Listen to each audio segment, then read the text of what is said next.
অত্যন্ত সহজ সরল প্রধানমন্ত্রীর সাথে কিন্তু আমেরিকার যথেষ্ট সুসম্পর্ক ছিল। তার পিরিয়ডে আমরা এরকম দেখিনি যেভাবে ইললিগাল মাইনিংয়ের নাম দিয়ে আমেরিকা থেকে তাদের ফাইটার জেটে যেভাবে মালপত্র গুদামের মধ্যে রেখে পাঠায়, সেরকম হাতে পায়ে শিকল বেঁধে ভারতবর্ষে কাউকে পাঠাতে দেখিনি। এটা উত্থাপন করেছি আমি, উত্থাপন করেছি যেভাবে সারা দেশে ধর্মনিরপেক্ষতাকে আগে ধ্বংস করার চেষ্টা হচ্ছে, দলিত আদিবাসী সংখ্যালঘু পিছিয়ে বর্গের প্রতি যেভাবে আক্রমণ নেমে আসছে, কিন্তু তৎকালীন সময়ে ডক্টর মনমোহন সিং স্যারের নেতৃত্বে যে সরকার চলেছে সেগুলো যথেষ্ট সিকিউর ছিল। আমাদের মাঝে ডক্টর মনমোহন সিং বিভিন্ন মানুষের রূপে আমরা তাকে আবার ফিরে পাই, এটা আমরা কামনা করেছি। কারণ ডক্টর মনমোহন সিংয়ের যদি আমরা কার্যক্রম দেখতে পাই, দেখলে দেখা যাবে অর্থনীতিতে ভারতবর্ষকে এগিয়ে নিয়ে যেতে, জিডিপি বৃদ্ধির ক্ষেত্রে তার যে অগ্রণী ভূমিকা ছিল আমরা কোনোভাবেই ভুলতে পারি না। তার সর্বশেষে তার পরিবারের প্রতি সমবেদনা আমি জানিয়েছি। প্রাক্তন প্রধানমন্ত্রী মনমোহন সিংকে নিয়ে আলোচনা ছিল, সেই আলোচনায় শুনলাম তোমাকে বলতে শোনা গেল, কি বললেন? দেখুন, দেশের 14তম প্রধানমন্ত্রী অর্থাৎ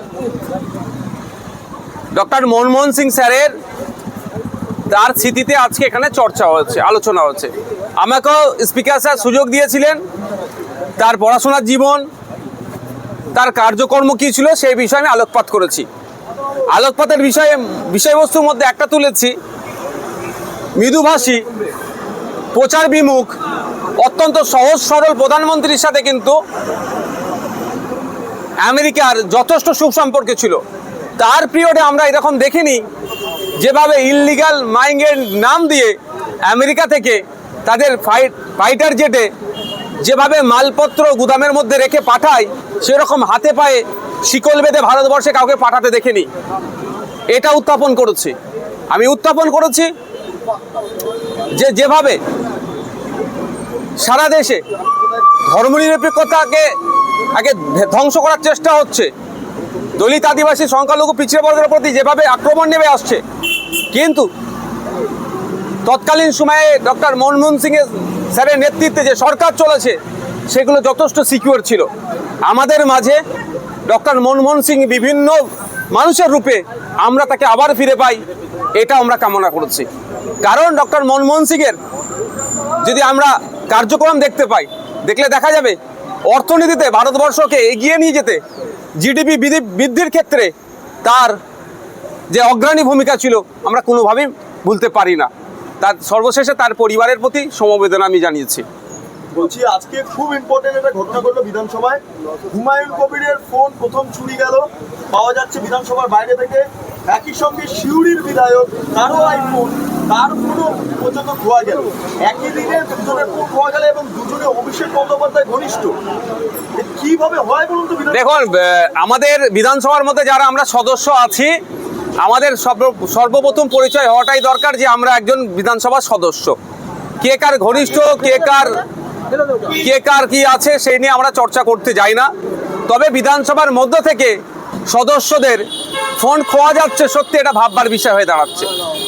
কারণ আমরা বিধানসভাতে স্পিকার স্যারের কাস্টোডিয়ানের মধ্যে আমরা থাকি, স্পিকার স্যারের আন্ডারে আমরা সকলেই থাকি। নিশ্চিতভাবে স্পিকার স্যার এটা বিষয়ে কড়া পদক্ষেপ নেবেন।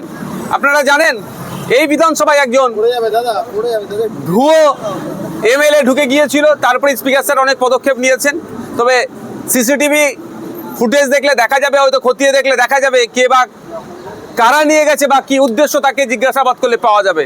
এখন কিন্তু ভাবার বিষয় হচ্ছে, একদিনেই দুজন বিধায়কের ফোন খোয়া গেল, যদিও দুটো ফোন পাওয়া গিয়েছে বলে খবর পাচ্ছি, এটা ভাববার বিষয় হচ্ছে। আবার দুজনেই নাকি আবার শাসক দলের বিধায়ক, আবার কোনো গোষ্ঠীর সাথে তাদের খুব ভালো সম্পর্ক। এটা আমাদের ভাবাচ্ছে। এটা সম্পূর্ণ স্পিকার স্যারের এখতিয়ারের মধ্যে আছে। স্পিকার স্যার নিশ্চিতভাবে একটা তদন্ত কমিটি হয়তো গঠন করে দেবেন এটা তদন্ত করার জন্য। হুমায়ুন কবির নির্দিষ্টভাবে বলছেনই না কে চুরি করেছেন, কারা চুরি করেছেন, ম্যাটার সলভ। আর হিয়ারস্ট্রিট থানায় তিনি নিজে গিয়েছেন, এটা তো বিধানসভার অভ্যন্তরের ঘটনা। দেখুন না, হুমায়ুন কবির সাহেব কি বলবেন না বলবেন, কতটা বলবেন সেটা তো আমি বলতে পারবো না, তারপরে আমি সেটাকে তাকে আটকাতেও পারি না। কিন্তু একটা বিষয় আমি বলতে পারবো, এখানে কিছু ঘটনা ঘটলে আমাকে অন্য থানায় যাওয়ার কোনো প্রয়োজন বোধ করছি না আমি, কারণ আমরা প্রত্যেকের সদস্যরা যারা আছেন, ইভেন আপনারাও সাংবাদিক যারা আপনারা বিধানসভার গেটের মধ্যে যখন প্রবেশ করছেন, তারপর থেকে কিন্তু প্রত্যেকে আপনারা আমরা সবাই আমরা স্পিকার স্যারের কাস্টোডিয়ার মধ্যে বা আমাদের কাস্টোডিয়ান স্পিকার স্যার। সুতরাং আমার ফোন খাওয়া গিয়েছে, আমার বিরুদ্ধে কেউ বাজে বিদ্রোহ মন্তব্য করেছে, যাই হোক না কেন, ইচ অ্যান্ড এভরিথিং যাই হবে, আমাদের সর্বপ্রথম কাজ হওয়া দরকার আমাদের কাস্টোডিয়ান স্পিকার স্যারকে শোনানো। আমার সাথে যখন কোনো ঘটনা ঘটে কিন্তু আমি স্পিকার স্যারকেই রিপোর্ট করি, স্পিকার স্যার সেগুলোকে কীভাবে তদন্ত করবেন সেটা তার এখতিয়ারের মধ্যে পড়ছে। ছুটে থানায় যাওয়ার প্রয়োজন ছিল না হুমায়ুন কবির সাহেবের, তাকে হয়তো কেউ মোটিভেট করিয়ে থানায় পাঠিয়ে দিয়েছে। তার আগে আমার মনে হয় স্পিকার স্যারকে জানানোর দরকার ছিল। স্পিকার স্যারকে জানালেই স্পিকার স্যার সিসিটিভির ফুটেজ খতিয়ে দেখার জন্য নির্দেশ দিতেন, দুধকে দুধ পানিকে পানি হয়ে যেত। আপনি বলছি আপনি কটা ফোন ব্যবহার করেন? আমি একটাই ফোন ব্যবহার করি। ফলে আপনারটা হারানোর তো চান্স নেই। কেন একটা হারাবে না? কেউ যদি কারো যদি ইন্টেনশন থাকে আমার ফোনের দিকে, যে ওই ফোনটা আমার প্রয়োজন আছে, ওই ফোনটাকে টার্গেট করতে হবে, ওই ফোনের মধ্যে হয়তো কিছু তথ্য থাকতে পারে, এই একটা কেন হাতখানা ফোন ব্যবহার করলে বার করে নেওয়ার থাকবে। কারণ আমার তো মানে আমি তো আমাকে যে ফলো করছে তাকে তো আমি আর ফলো করছি না। হয়তো আমরা কথা বলতে বলতে পাশের বিধায়কের সাথে যে দলেরই হোক না কেন আমরা বসে আমরা লবিতে কথা বলি, রিসেস পিরিয়ডেও কথা বলি, সেই সময় হয়তো মোবাইলটা পাশে কেউ রাখলো, আর ওই তার সাথে অন্য বিধায়কের সাথে বা অন্য কারোর সাথে কথা বলতে ব্যস্ত হয়ে গেলাম, পাশ থেকে যদি কেউ উঠিয়ে নেয়, একটা থাকলেও তো উঠিয়ে নেবে যদি কেউ কোনো টার্গেট করে রাখে। দেখুন দুটো বিষয়, এক হচ্ছে কেউ একটা পকেটমার হতে পারে বা খারাপ লোক হতে পারে যে ফোন নিয়ে চলে গেল, এটা হচ্ছে একটা বিষয়। আর দ্বিতীয় বিষয় হচ্ছে উদ্দেশ্য প্রণোদিতভাবে ফোন থেকে তথ্য গায়েব করার জন্য এরকম। ফলে দুটো বিষয় হতে পারে, আপনি কোনটা মনে করছেন? দেখুন এরকম একটা গুরুত্বপূর্ণ জায়গায় পকেট মার এসে পৌঁছাতে পারবে বলে আমার বিশ্বাস হচ্ছে না।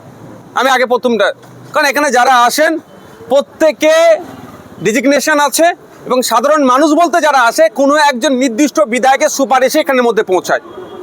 স্বাভাবিকভাবে বিধায়ক স্যার যাকে এর মধ্যে যাবার জন্য অ্যালাউ করছেন তার সাথে, সে তার বিধায়ক স্যারের যথেষ্ট ঘনিষ্ঠ হলেই বা পার্টির ঘনিষ্ঠ না আসার, তাছাড়া এখানে হতে পারে না।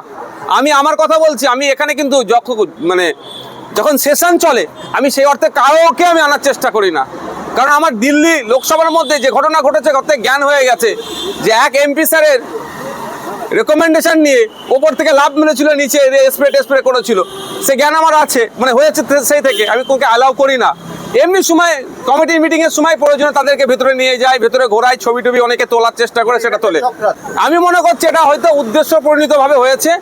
এবার আমার কথাটা সত্যতা কতটা কি আছে বা আমার থিঙ্কিংটা, আমার চিন্তা ভাবনা ভুলও প্রমাণিত হতে পারে, সিসিটিভি ফুটেজ দেখলেই সত্যতা বেরিয়ে আসবে। না বলছে সিসিটিভি ক্যামেরাতে এরকম কোনো ছবি নেই যে হুমায়ুন কবিরের ফোন চুরি যাচ্ছে, বিধানসভার অভ্যন্তর থেকে চুরি যাচ্ছে, কিন্তু সিসিটিভি ক্যামেরায় তার কোনো তথ্য প্রমাণ নেই। দেখুন এটা কে বলছে আমি জানি না, কথা বলছেন এটা বিধানসভার মার্শালের। আমার মনে হয় বিধানসভার মধ্যে এই ধরনের স্টেটমেন্ট দেওয়ার সর্বপ্রথম অধিকার যার হাতে আছে তিনি হচ্ছেন speaker sir, deputy speaker sir, secretary sir, তারপরে মার্শাল স্যারকে যদি স্পিকার স্যার বা যারা ঊর্ধ্বতন কর্তৃক যারা আছেন তারা যদি অ্যালাউ করে সেটা বলতে পারবে। আপনি মার্শাল স্যারের কথা বলছেন, এটা কিন্তু অফিসিয়াল না। মার্শাল স্যারের কথা আপনি যেটা বলছেন এটা কিন্তু আনঅফিসিয়াল আপনি বলছেন। অফিসিয়াল স্টেটমেন্ট এখন আমরা পাচ্ছি না। সিসিটিভি হাতে নিশ্চিতভাবে ওখানে বসেছিলেন, উঠেছেন, তারপরে কে ছিলেন, পাশে কে ছিলেন, এগুলো সবটাই তো চলে আসবে।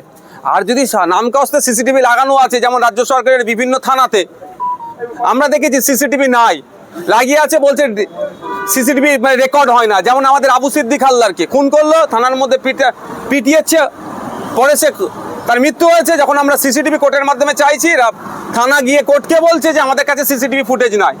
এই ধরনের হচ্ছে না তো আবার, এটা সেটাও দেখতে হবে। ওই জন্য অফিসিয়াল স্টেটমেন্টের আমাদেরকে অপেক্ষায় থাকতে হবে। শুধু হুমায়ুন কবির